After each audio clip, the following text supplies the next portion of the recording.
Masayang pagbati mula sa Ophirian Heritage Conservatory.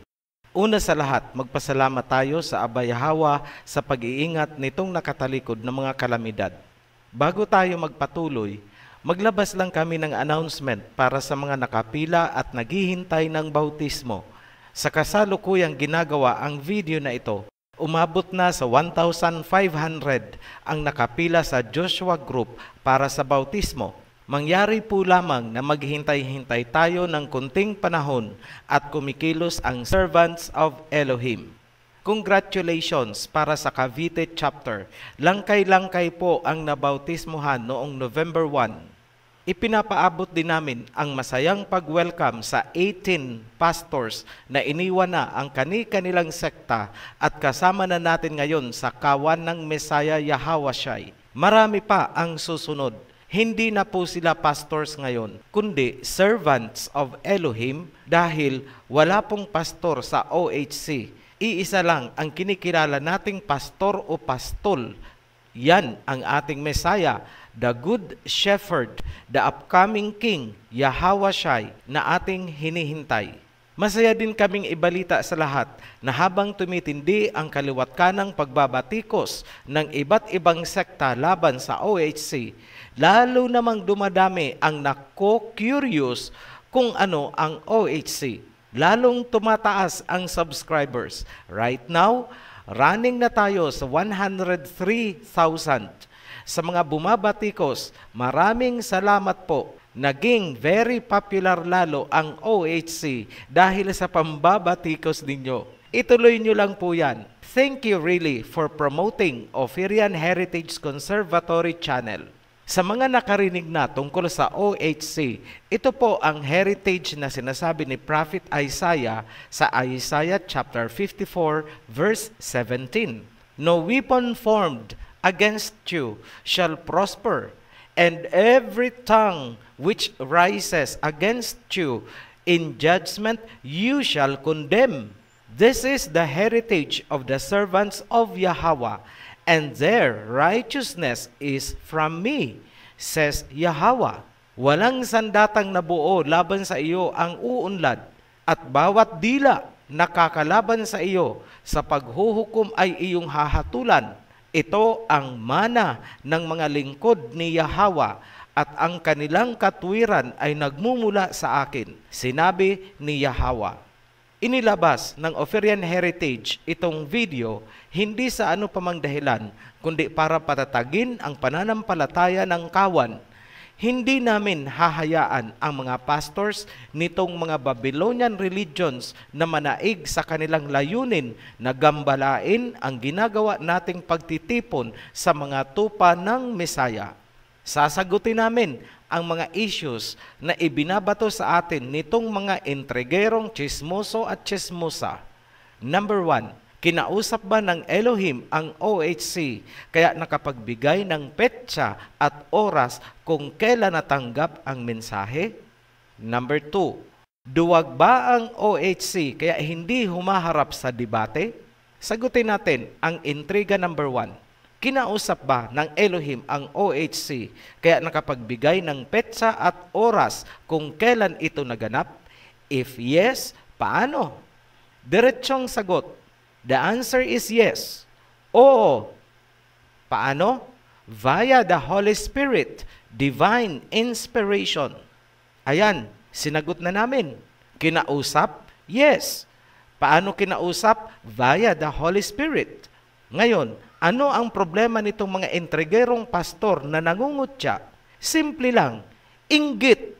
Dahil ni minsan, hindi nagparamdam sa kanila ang kanilang sinasambang fake Messiah. Wala rin silang maalala na nakatanggap sila ng mensahe mula sa Holy Spirit. Kawawa naman, gigil na gigil at nagngingit-ngit itong sekta na may propetang naalog ang utak kasi wala sa Biblia ang mga visions ng kanilang huwad na propeta. Napaniwala sila na may hagdan paakyat sa langit. Ang galing din ng propeta nyo, mga utoy. Kung yung mga astronauts ay gumagawa pa ng space rockets, itong propeta nyo, hagdan lang ang kailangan. Ay, garabe. Ito, total, matagal nyo ng ambisyon ang umakyat sa langit.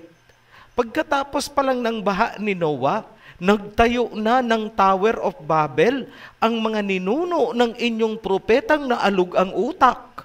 Kaso, pumalpak ang tower ninyo. Pangalawang kabiguan nyo, nangyari noong 1844. Sabi ng founder ninyo, aakyat na kayo sa langit dahil susunduin na kayo ng inyong Misaya. Bakit? Hanggang ngayon, andito pa rin kayo? Ay, garabe! I'll meet you in heaven, we'll sing songs together. Meet me by the Savior's side. Sawimpalad na mga ambisyon, desperado na, kaya magtatayo na lang ng hagdan para makaakyat sa langit. Tower of Babel noon, white ladder ngayon. Ay, garabe. I'll meet you in heaven, we'll sing songs together. Brothers and sisters, I'll be there. Oh, mga pastor, naglalakihan ang tiyan nyo. Simulan nyo na kayang mag-diet.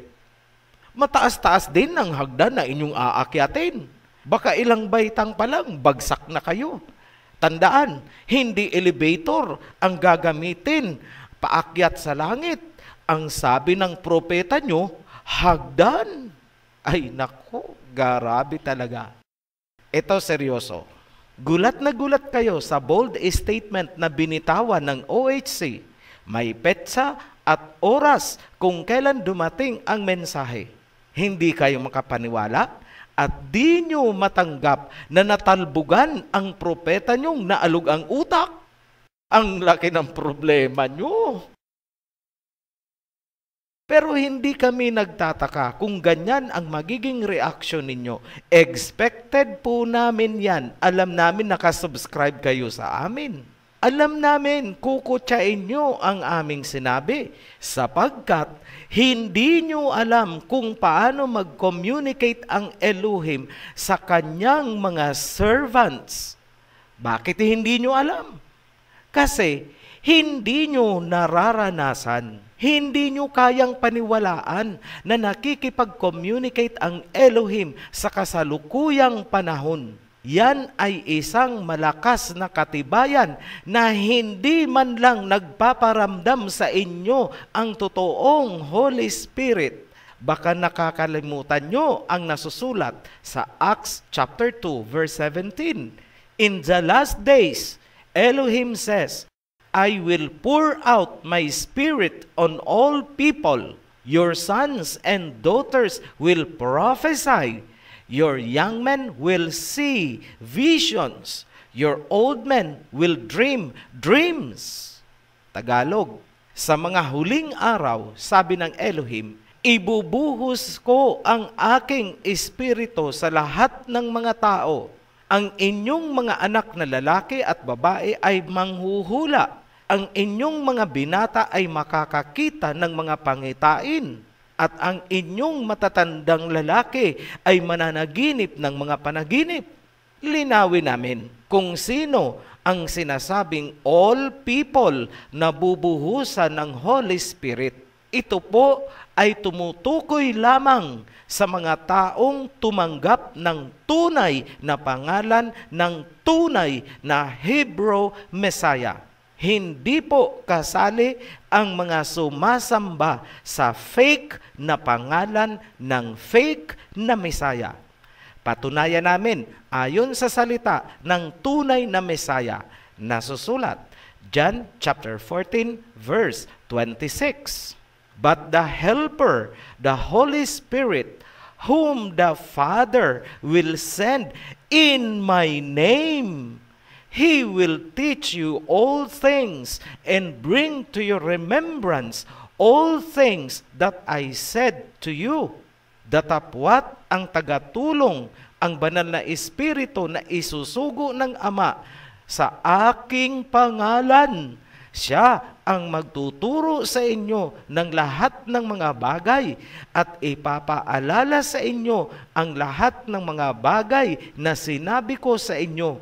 Ayan, mga pastor, malinaw ang nasusulat na ang kukontakin lamang ng Holy Spirit ay ang mga tumanggap sa tunay na pangalan ng tunay na Messiah. Ibig sabihin, walang Holy Spirit na makikipag-ugnayan sa mga sumasamba sa peke na pangalan ng peke na Messiah ng mga Greek.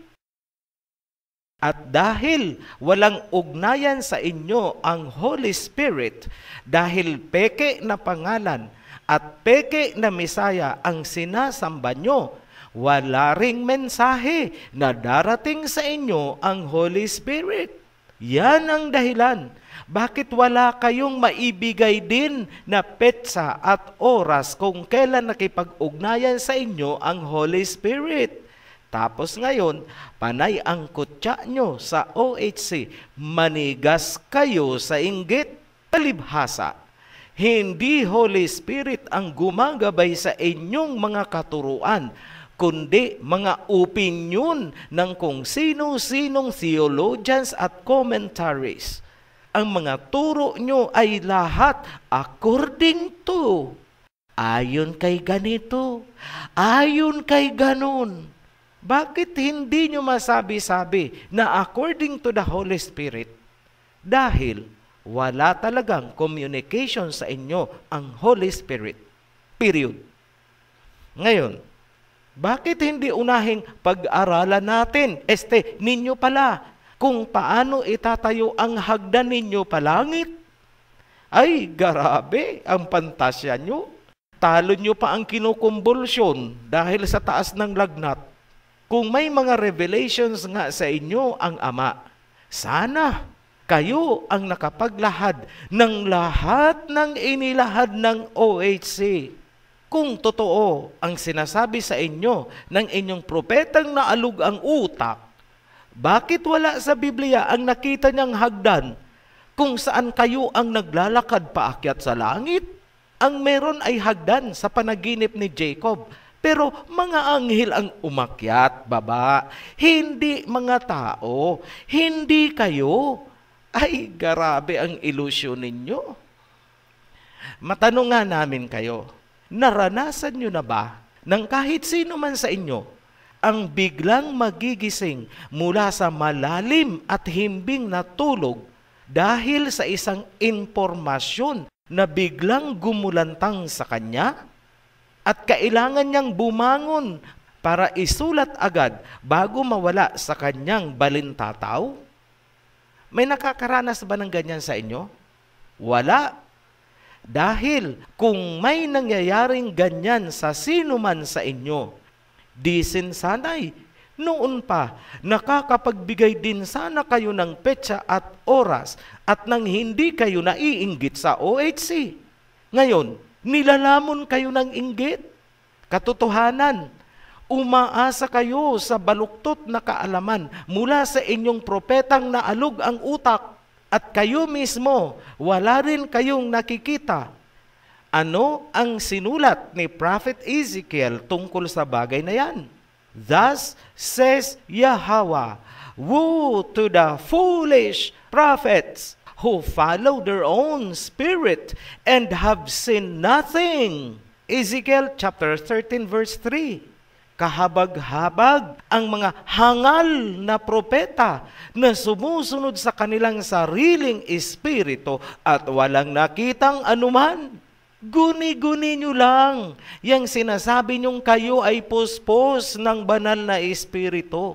Maniwala pa ako kung sasabihin nyong puspos kayo ng espiritu ni Pablo. Yan, totoo yan. Maniniwala kami. Bakit namin nasabi? Napuspos kayo ng espiritu ni Pablo.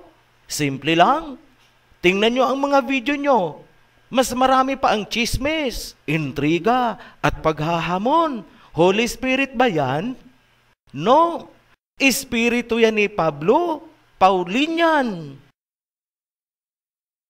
Intriga number 2. Duwag daw ang OHC dahil ayaw humarap sa debate. Kung kayo nga ay mga puspos ng Holy Spirit, bakit puro debate ang pinagkakaabalahan ninyo? Ang mga totoong puspos ng Holy Spirit ay kagaya ni na Apostol Pedro. Kailan pa nakipagdebate sina Apostol Pedro? Si Pablo ang mahilig sa pakikipagdebate. Katunayan, dinidebate niya pa nga si Peter. Pinatulan ba siya ni Peter? Hindi. Ang pagbabangayan na tinatawag niyong debate ay hindi po bunga ng Holy Spirit. Hindi po gawain ng Holy Spirit ang pagsabungin ang mga tao na parang sa sabungan. Kapag hindi napigilan, magbabasagan yan ng mukha. Kaya hindi nakakapagtaka kung bakit laging ang mukha ni OHC ang pinupunterya nitong mga pastor ng Babylonia. Katotohanan, where there is disagreement, there is no Holy Spirit. Kung saan nagkakaroon ng debatehan at bangayan, wala doon ang banal na espiritu. At kung wala doon ang banal na espiritu, dalawa lang ang pwedeng naroroon. Espiritu ni Pablo o espiritu ng dyablo. Dalawa lang yan. Look at yourselves. Tingnan nyo ang inyong mga sarili. Pare-pareho naman kayong mga alagad ni Pablo.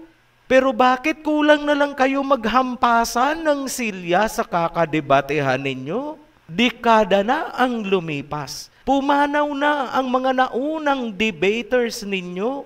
Pumalit kayo. At hindi pa rin ma-resolve ang bangayan ninyo? Kung ganun, kayo pala ay pare-parehong mga mangmang na nagpapataasan lamang ng inyong mga ihi. Ego tripping. Hindi nyo mapapalutang ang katotohanan sa pamamagitan ng debate. Dahil in the first place, both sides ng nagdedebate ay walang hangarin na palutangin ang katotohanan, kundi upang pabagsakin ang kalaban para patunayan na siya ay magaling kumahol at mangagat. You really don't care about the truth. Kaya nga, dekada na ang binilang nyo. At kahit lumipas itong henerasyon, pumalit ang future generations, ganun pa rin ang mangyayari sa inyo. Nakakaumay na po kayong tingnan. Para kayong kapitbahay na magdamag nagbabangayan. Hindi na kayo nahiya. Kunting delikadesa naman pag may time. Isa pa, wala kayong respeto sa banal na salita. Ginagamit nyo lang ang Biblia sa pansarili nyong kapalaluan. Pride and ego satisfaction. Bakit hindi nyo magawa na maupo, sit down together, pag-aralan nyo ng totoong pag-aaral, and reach a consensus? Bakit hindi nyo ma-resolve ang mga conflicting contents ng Biblia, lalo na't involve ang mga sinulat ni Pablo? Simple lang ulit, sapagkat mismong mga sinulat ni Pablo ay nagkukontrahan. The truth is, mula sa umpisa, hangad ni Pablo na mahati at mag-away-away ang kawan ng Mesaya. At yan ang nangyayari sa inyo ngayon. Kaya nga hindi tinanggap si Pablo ng 7 Assemblies of Asia dahil kaguluhan ang hatid niya. Pinagsasabong ni Pablo ang kawan upang humina ang Judea dahil sa hindi pagkakaunawaan.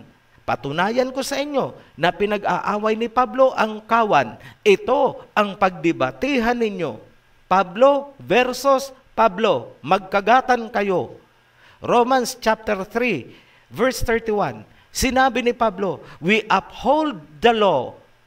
Ngunit, kinontra niya pagdating sa Romans chapter 6, verse 14.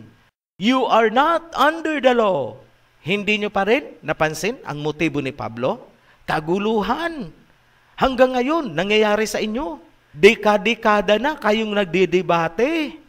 Minsan talo, minsan panalo. Bottom line, napalutang nyo ba ang katotohanan? Hindi. Para kayong mga gladiators na pinaglalaroan lang ni Pablo hanggang ngayon. Bakit ginamit ko ang gladiators as analogy? Sapagkat si Pablo ay Romano. Ebidensya, nasa Biblia. Acts chapter 22 verse 25. As they stretch him out to flog him, Paul said to the centurion standing there, is it legal for you to flog a Roman citizen who hasn't even been found guilty? Verse 29, those who were about to interrogate him withdrew immediately. The commander himself was alarmed when he realized that he had put Paul, a Roman citizen, in chains. Ayan. Pati ang commander ay naalarma noong napagtanto niya na si Pablo na kanyang ikinadena ay Romano. Undercover deep penetration agent na pumasok sa kawan ng Mesaya upang ito ay bulabugin sa pamamagitan ng mga propaganda. Yan ang 13 books of Paul. Aral din kayo ng history para ma-realize ninyo na si Pablo ay isang political propagandist na isinugo para pag-away-awayin ang Judea upang madaling kontrolin ng Roma. Religious propaganda ang expertise ni Pablo. Tingnan nyo na lang sa ating bansa. Nagkawatak-watak tayong mga Pilipino dahil sa mga relihiyon. Sino ang nasa likod ng lahat ng yan? Roma. Sino ang sumakop sa Judea? Roma. Sino ang sumakop sa Pilipinas? Roma. Ebidensya? Ayan, ang Roman Catholic Church. Ang mga umalis sa simbahang Romano ay sinalo pa rin ni Pablo. Away-away pa rin. Look at yourselves. Nagpamanipula kayo sa isang Pariseo. Acts chapter 23 verse 6. I am a Pharisee, descended from Pharisees.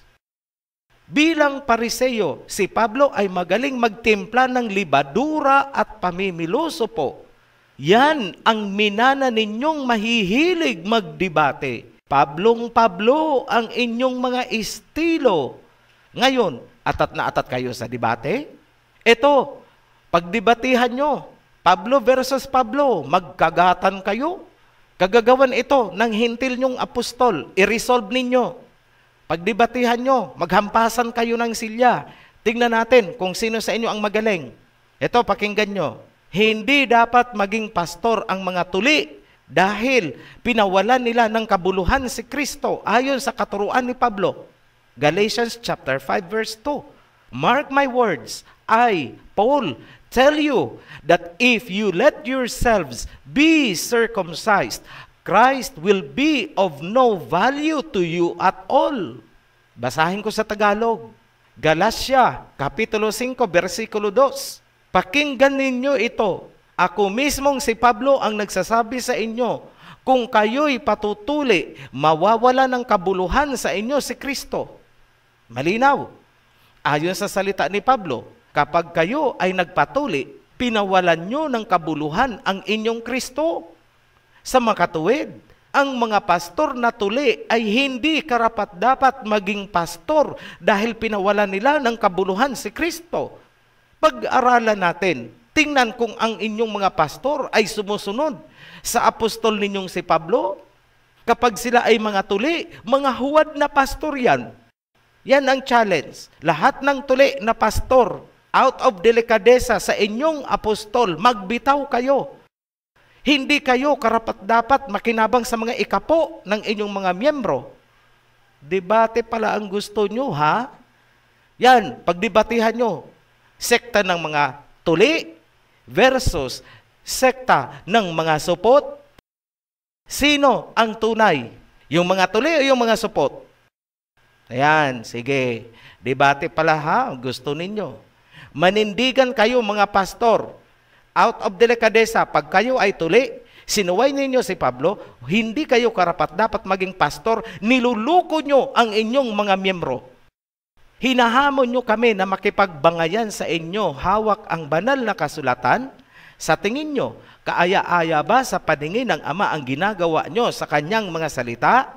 Ganyan ba ang paraan ninyo para i-glorify ang Ama? You are spiritually sick. Count number 1. Pansinin ninyo, ang magkalaban ay parehong nagkiklaim na puspos daw sila ng Holy Spirit.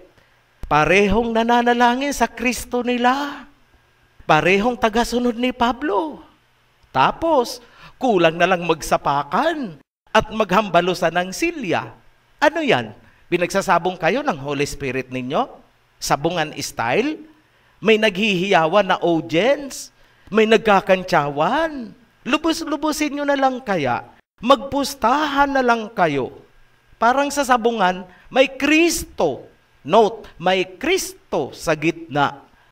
You are spiritually sick.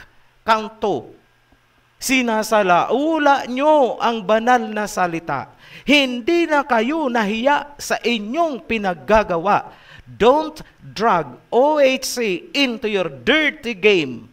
Hindi nyo makakaladkad sa maruming laro ang sino man sa OHC. Mataas ang respeto namin sa mga kasulatan, mataas din ang respeto namin sa aming mga sarili. Nasa loob kami ng covenant ng Ama, samantalang kayo covenant ni Pablo. Hindi tayo magka-level at mas lalong hindi tayo magkauri. We will never stoop down at your level because you are spiritually sick. Count number 3. May instruction sa amin, ang tunay na Messiah, King Yahawashai, nasusulat, Matthew chapter 10 verse 16, maging madunong gaya ng mga serpents. Behold, we are now even wiser than the serpents.